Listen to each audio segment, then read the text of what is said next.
Hello and welcome to the Bulldog Breakdown, your spot for everything you need to know about the Bryant men's and women's basketball programs. My name is Zach LeBlanc. I've been a fan of the Bryant Basketball my whole life, a season ticket member for a long time, and a color commentator for the women's basketball team on WJMF radio. And welcome to the inaugural episode of the Bryant Breakdown. Yesterday was our first day of college basketball in the nation, and Bryant, both the men's and the women's program, opened their seasons. The men's team on the road lost 82 to 66 to the Siena Saints. I'll have all my thoughts about it. We'll talk about it here. And additionally, the Bryant women's team, a convincing win. They blew open the game in the fourth quarter. 71 to 50 was the final score over the Central Connecticut State Blue Devils. I've got both games for you. We'll be talking about them, my immediate thoughts and reactions here on the Bryant Bulldog Breakdown. All right, so kicking things off here, the Bryant men's basketball team last night went into Siena and unfortunately suffered an 82 to 66 loss. Bryant in this game, it's kind of funny. I'll talk about it later, but both the men's and the women's team basically started these games the same way. Bryant comes out and immediately, Siena really just stepped on the gas right away. Bryant was down 14 to 2 about 4 minutes into the game, and it felt like after that they ultimately did settle in and kind of hung around, and they eventually cut the lead uh, to 27 to 32. But still, Siena, that lead, they held on to it in the second half. They really sort of opened the game a little bit. They got up to, I believe it was 16 points, 57 to 73 at one point, and then continued to just sort of layer it on. And Bryant, they cut it down to 10 at one point, but ultimately Siena in control for majority of this game, the totality of it. And my honest takeaway from the beginning of the season and the first game is to have patience. The growing pains were going to be evident. You have 13 new players on the team, so 13 guys that Bryant is a new spot for them. 9 of them are true freshmen. That's the largest freshman class in program history. So you have a lot of guys that are playing their first ever college basketball game. You have 4 transfers as well coming in, and some of these players are coming internationally. So some of these guys are adjusting to U.S. basketball. Some of these guys have never played before in the United States. And the biggest thing in them all, it's the first time for a lot of these guys playing together. This is such a new team, such a new roster, that it's going to take time. And I'm not concerned about how they look in game one. What I'm concerned about is how they look in game one of conference play. Obviously, I want them to win these non conference games because ultimately, if you win the tournament, and you get these non-conference wins, you're going to have a better seed. And a better seed is going to lead to a better matchup. But at the same time, the main goal is just to win the tournament. As long as you win the American East tournament, you'll be okay. And so I'm not worried about game one, especially when it comes to all these new players coming in. You have even a new coaching staff. You have Jamian, who comes from Italy. He's now coming back to college basketball. So there's going to be an adjustment period. There is going to be some time where everybody has to sort of settle in. And ultimately, especially, it's difficult to start your season on the road when you have a lot of freshmen playing. We saw that yesterday. Khalil Williams getting his first time on the court yesterday. I thought he was one of the few bright spots for this team, and we'll touch on the bright spots later. But you have a lot of freshmen playing. Ashley Sims also made a little bit of an impact. So guys are getting their first taste of college basketball. It's not going to be perfect. Now, as it comes to the game, and I talked about it, they ultimately settled in. But just the raw numbers, 20 turnovers to just 7 for Siena. And Jamian said it in his post-game presser that 20 turnovers is not a good mark, and it's not a good mark for any team. You can't be having that. And like I said, that relates to the growing pains, especially, you have a lot of guys playing for the first time, guys playing together for the first time. And so not everybody's necessarily going to be on the same page. And granted, I thought that this team was going to be a little bit more ahead of schedule than where they are right now. I thought based on what I saw in the offseason, based on what I viewed the past couple of weeks, that I thought they were going to be more ahead of schedule. But ultimately, at the same time, I want to have patience. I don't want to overreact at game one. And so, like I said, a lot of poor passing. I thought a big contributor to those turnovers was multiple times trying to force the ball into the bigs inside. And sometimes if the pass isn't there, you don't have to take it.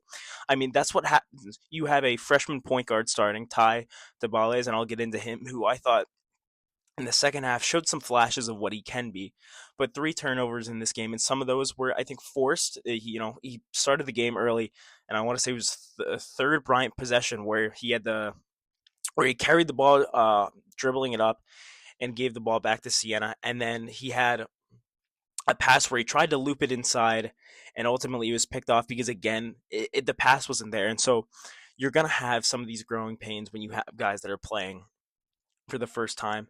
And ultimately, if the pass isn't there to the bigs, you don't have to force it to them.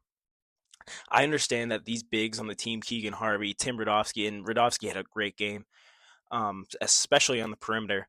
But they're talented. They can move well. They can play well. But you don't have to force the ball into them. And so that was definitely my takeaway. That a lot of the turnovers were forced by Bryant. And I understand that Siena brought some pressure, but a lot of turnovers that Bryant had could have been avoided. Some stuff that they can definitely clean up, and I think that's more of a positive. Whereas if you look at Siena and you say, hey, all 20 of those turnovers were created by ball pressure, then I think that's a problem.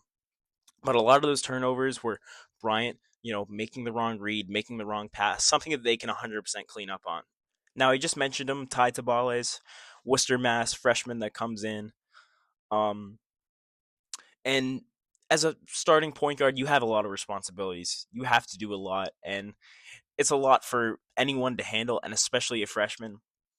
But I thought in this game he showed flashes of what he really could be. I thought that off screen wing three in the second half really showed with the shooting ability, and then the three that he had taken away, that was sort of 3 feet behind the arc. It just shows flashes of the shooter that he can be, the offensive player that he can be for this system, and especially a system like Jamian's where you're going to have to shoot a lot of threes. If he can consistently hit threes and he's going to get his looks, I think that's a big mark for him. And additionally, what I liked about him is his speed. I thought there were opportunities where Siena really blitzed him off those picks. I thought that Ty's speed can really be utilized depending on defensive coverage. If you have bigs that, if they're going to switch or if they're going to blitz off those screens, I really want to see Ty just use that speed and get by the defender. And ultimately, we'll see if that's, what Bryant wants to do. And that's an opportunity. That's an area of growth for Ty, where he can also, drive and kick. As a point guard, you have to be that playmaker, that facilitator, and it's going to take time, especially playing college basketball for the first time. But I liked what I saw of him in the sense where he showed flashes of what he ultimately could be. And so I'm excited for him, especially to see over the next, couple months before we enter conference play. How does he prepare himself? How does he look? How week by week is he getting better? And ultimately, I trust Jamian's plan. We saw what he's done with point guards in his career. Jalen Pickett, obviously the most obvious one, an NBA player now. We know what Jamian can do with the point guard position. I think that's part of the reason too why that Ty is starting is because they want to develop him. They want to get him these live action minutes, especially now in non-conference when the games don't matter as much. But picking up on that, why no Ja'Kai Robinson in this game? Ja'Kai Robinson just played the last 2 minutes, obviously returning from last year. And all off season, I felt like what I heard was that they converted him to point guard. And I assumed that Ty was going to be the starting point guard and that Ja'Kai would be the point guard off the bench. And I felt like in the scrimmages and what I had seen from this team, that is what was going to happen, that Ja'Kai and Ty were going to be the 2 point guards. And it did not shake up that way at all. Opening night, Khalil Williams, Khalil had a great night. I actually thought that Khalil really was a little bit of a sort of spark plug off the bench in a game where they needed some help offensively, and they finally sort of settled in late. But I really wanted to see Ja'Kai because he's one of the few players on this roster that actually have a lot of experience, and especially too, he played college basketball for Bryant last year. And it ultimately confuses me just because we saw with Ja'Kai Robinson last year, he's a Swiss Army knife of a player. I mean, if you put him out there, he's going to bring energy. He's going to bring hustle. He's willing to guard the other team's best player. And most importantly to me, he does not demand the basketball. He is so unselfish. We saw the talent that he played with last year. And he's a guy that you can just seamlessly insert into any lineup because of what he's willing to do. There's not many players out there that I think are as unique as Ja'Kai Robinson, where he can just do a little bit of everything. And I think that's the biggest thing that he brings to this team. And so maybe, it also could have been a matchup thing. I don't know. We'll see Friday against Georgia Tech that maybe, Ja'Kai comes in off the bench. Maybe he's the first one off. I think, obviously, like I said, you don't want to react to or overreact to early games in the season, especially game one. But to me, that was the big sort of standout that Ja'Kai Robinson did not play. And granted, the guys who really did play over him, the big three off the bench that got the most minutes, Ashley Sims, Khalil Williams, and Aaron Davis. Specifically, Khalil and Aaron really brought some scoring punch. Aaron Davis, 6 for 12 on the game, but 2 for 4 from three. That first three in the game that he had, where he simply caught it on the left wing, took a second, and just fired it. I mean, credit to him. He's a fantastic shooter, and that's something that Bryant is really going to need, especially with his size, being 6'6", and having the ability to not only have a quick trigger, but also with that height to be able to pull up over people. I think he's going to be a valuable asset to this team. And Khalil Williams, sort of, I liked what I saw with him playing point guard off the bench. Obviously, 5 turnovers, something that can be cleaned up. But shooting wise, 3 for 4. I think he's a lot of confidence in his shot, something I noticed early. 4 assists as well. So there's some areas to grow, but I liked what I saw out of the bench, especially an interesting lineup because I didn't think that it was going to be Aaron, Khalil, and Ashley Sims, the three guys playing the most off the bench. I really assumed that, it would be Ja'Kai or Lenny Weber, some of those more established guys, but they went young. They wanted to develop these guys, and I think that's fair, especially in game one of the season where, like I said, conference play is everything when you are a mid-major. The only way you're going to make the tournament is by winning the conference. And so if you want to take this time to develop your team, and Jamie, and he talked about it himself, he created a tough schedule so that way by the time they get to conference play, they know what they have. And ultimately, we'll see. We'll see. I think it's a good test. We'll see if they are good enough. And if they aren't good enough, then, it might be a long year, but I like what they're doing right now.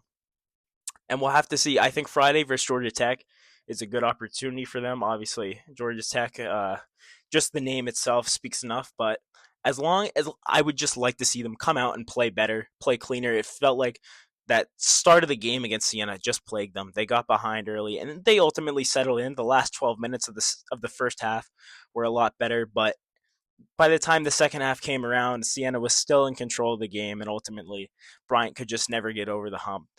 Ultimately, though, we'll have to see. Bryant, like I said, Georgia Tech on Friday.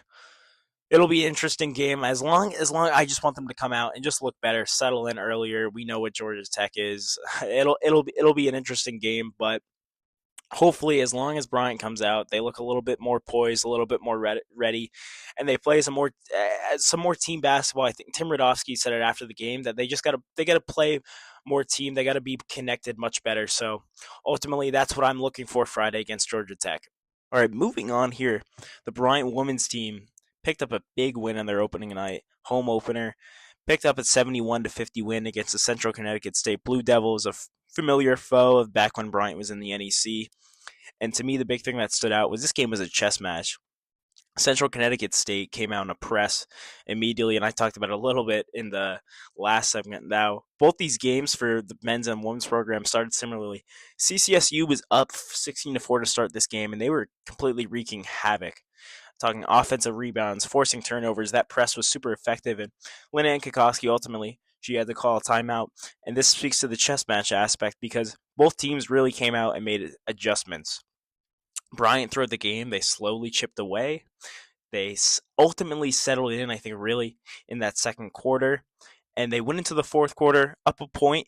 And then after that, the doors were completely blown off this game. I mean, completely. The threes were falling. Everyone was getting involved. And the term a full team win, I think it's used a lot. But this game was the definition of it. Everybody was involved. You had multiple possessions where all 5 players touched the basketball. You had 4 players scoring double figures. Nia Scott with 15, Miranda Nyborg 13, Mia Mancini 13, and Mimi Rubino with 15. So everybody was involved in this game. And I think it's a reflection of the culture that Linnea Kokoski has created. Her players are so unselfish. Everybody wants to see everyone get better. Everyone wants to see everyone get involved. And when you have possessions where all 5 players are touching the basketball, it's obvious. The basketball moves faster than the individual player. And it was hard for Central Connecticut State to keep up on those possessions where Bryant not only was moving the ball, but moving their players, moving around, making cuts, and they had so many open looks that it felt like, especially at the end of the game, Central Connecticut State finally just couldn't guard them anymore. And Bryant opened the game, completely blew it off. just complete dominance in the fourth quarter by Bryant. And I thought one of the big stories in this game for me was that the 3 point shot attempts are going to be there. I spoke on the chess match earlier, and one of the things that Bryant really executed well in this game was that they had a lot of post ups. And what they do on those post ups is they'd send someone to the weak side or opposite side corner, and whoever was in the post was just launching passes to the other corner. And that's something else I will talk about. I don't know if that this is something that has been coached into them, but the players on the women's team, they deliver some good hard passes. They put a lot of heat on the basketball, and I think it shows too, because when all five players are touching the ball, when they're moving it around, the ball moves quick, and so I think that I don't know if that's something that was coached into them, or they all just sort of have that play that way, but I think it's definitely something to watch next time you're watching the team to look at.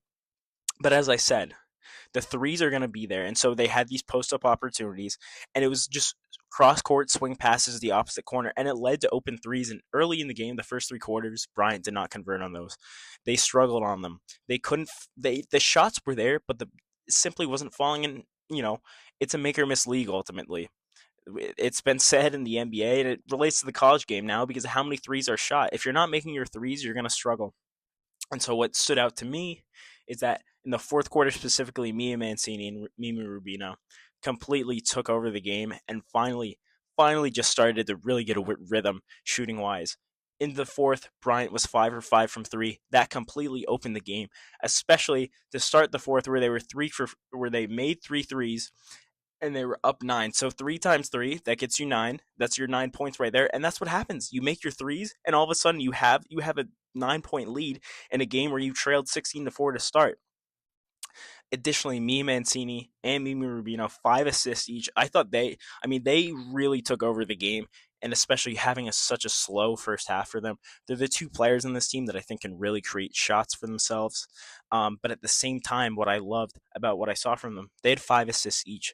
And so I think it's a big part of, especially Mia Mancini's development, because we know what she brings as a shooter, as a scorer. We've seen it since her, freshman year, what she has with her ability to score the basketball.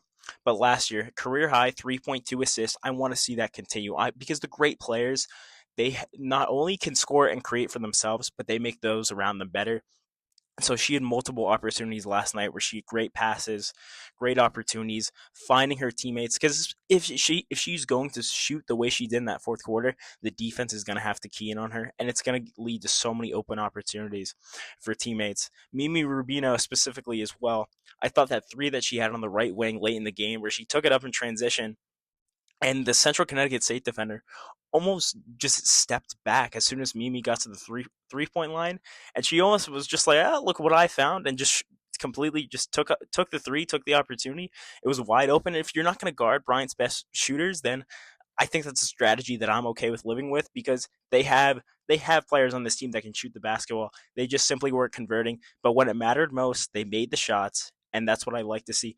8 assists in the fourth quarter for Bryant, 0 for Central Connecticut State, and Central Connecticut State 0 for 10 on field goals. Bryant 10 for 12 in the fourth. A game two where I talked about it on the color commentary on WJMF. I said that I wanted Bryant to come out and just dominate this game. I thought, especially to Central Connecticut, a lot of freshmen, a lot of sophomore in this team. It's a new program. A Kristen Caruso obviously taking over.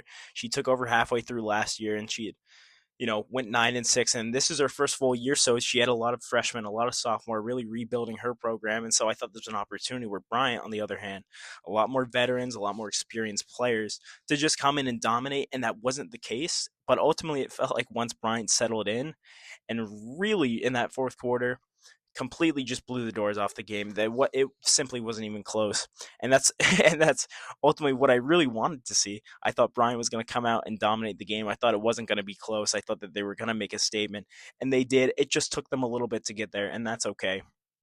Like I said, it's ultimately game one, so things aren't going to look the same that they might even in a month from now.